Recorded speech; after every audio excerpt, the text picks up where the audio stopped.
Well, like a lot of people in Vancouver, the Lower Mainland, and this province, we wake up with this woman every day. Now, hang on. Let's go to the main shot so you can see what the joke was. There we are. We had you going there. Exactly. Of course, we wake up with this woman every morning. She's the host of CTV Morning Live, Monday through Friday. Back joining us again after a little break from our show, Keri Adams. Welcome back. Thank you so much. Well, I'm glad, thanks for clarifying that. I don't want people talking. I wanted to tease the audience for just a few seconds, but Us TV people are very close. very close. You have been hosting the morning show for 11 years, and I have to specify now, 2 years on your own solo. Yes. Tell us a little bit about your lifestyle. You don't have to get Oh into my gosh. all the details. Well, My lifestyle. You are my hero because you still have a life. We end up going to some functions with you, and I'm like, how is she up still? Yeah, and to be clear, I don't always stay up late. No. But I feel like once you kind of get into the groove of working on a morning show, you have an internal alarm clock. Like I think that I would, even if I didn't set my alarm for 2:40 a.m., I know, that I would probably still wake up within an hour of that because of my body clock. And I like fun, so if I'm going to a function, I don't want to miss out, so I'll stay as long as I can, and then I do get back home so I can dive into bed and try and look like I'm alert in the morning. You do, and you look amazing too. I know I couldn't do that. Well, and what's interesting, I mean, I've worked with you over the years, so I could be accused of being biased, but one of the things I've always found interesting about doing a morning show hosting job is that it really is different from everybody else. If you're anchoring, nothing against the anchors, they do a great job, but you can go from talking about something very serious on your show, and because you're the solo host, you can go from that to having fun with pies or something like that. I mean, it's a real cross section each day, and I'm sure that's part of why you love the job, because it's always something different, even down to the hour with each morning show. Oh, for sure. I love delivering the news of the day. I love being able to say good morning to people and telling them what's happening in the world. But I also like having the chats with my co-hosts, Mark and Mona. We have a great time. I love doing the cooking segments, interviews. We have the SPCA on regularly. There's always cute puppies or kittens in the studio. So I feel like there is such a variety. And that is one of the great things about working a morning show. You are a recipient of Jack Webster Award. Mm-hmm. Tell us a little bit about that, because you're not just behind the desk. You used to be right out there in the fray. Yes, I was a field reporter for many years. I mean, most reporters and people who are anchors started out as field reporters. That's sort of the progression. So with January 2005 there was the North Vancouver mudslide.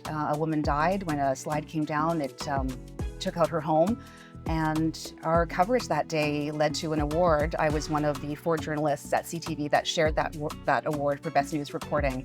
It was a heart-wrenching story with a lot of angles to that to cover, but and live reporting is something that I really enjoyed back in the day, is being on location and reporting live from the scene.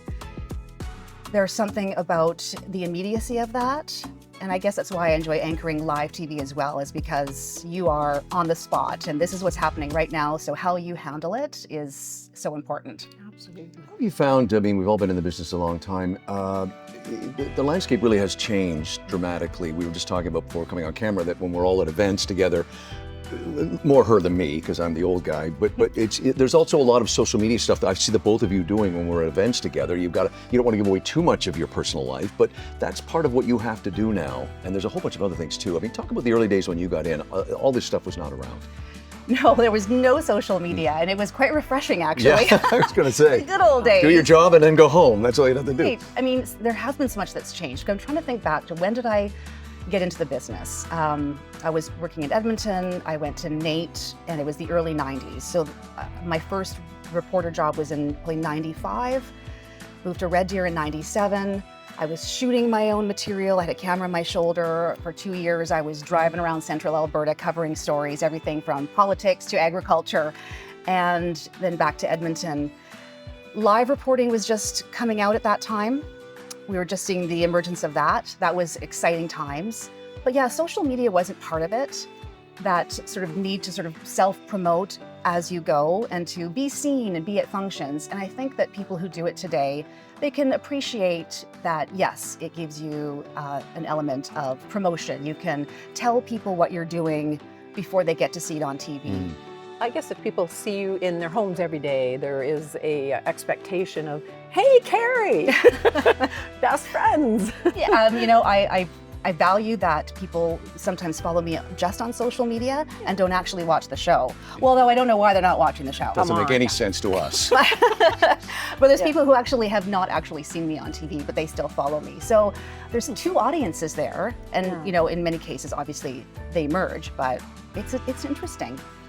We got to ask you about your early beginnings. Yes. We're kind of poking at the cheerleaders. Oh, the stuff, and we cheerleaders, just yes. got to revisit that Edmonton lately. Elks now, but they were called the Yes. Eskimos at that time. Edmonton football team. Tell us. That was your early days in the spotlight. I was a cheerleader with the CFL for, what years? It was before broadcasting. So I did it out of high school. I was a cheerleader in high school, competitive cheerleader, and that's what we did. What else were we gonna do? We're not done cheerleading, so we joined the CFL team. And it was so fun. I did it for 4 years. We traveled. We came out here for Grey Cup one year to Vancouver. That was probably my first experience in Vancouver as an adult and thinking this is a cool place to live. And cheer all the CFL games. It was a lot of fun. Mm-hmm. And more recently came back to that to be part of the CFL alumni now. So in my 50s, I can still call myself a CFL cheerleader. Thank you very much. Wonderful. Good for you. Hey, let's go out on a philosophical note. Let's go back and talk to yourself 30 years ago. What are you saying? Oh, myself 30 years ago. Outside of you buying Microsoft and all the usual stuff that you would say. Gosh, if only, right? I would have taken more risks. Okay. I think that when you're starting your career or starting your life as a young adult, you question yourself. And to be honest, I still question myself all the time. You don't really outgrow that. At least I haven't. I'm still trying to get there. But I would say to take more risks, to find the happiness, to do the things that give you joy. And don't question whether you can do it, because you can. You just have to take the steps. Yeah. Take more risks. Very nice. And do your Kegels.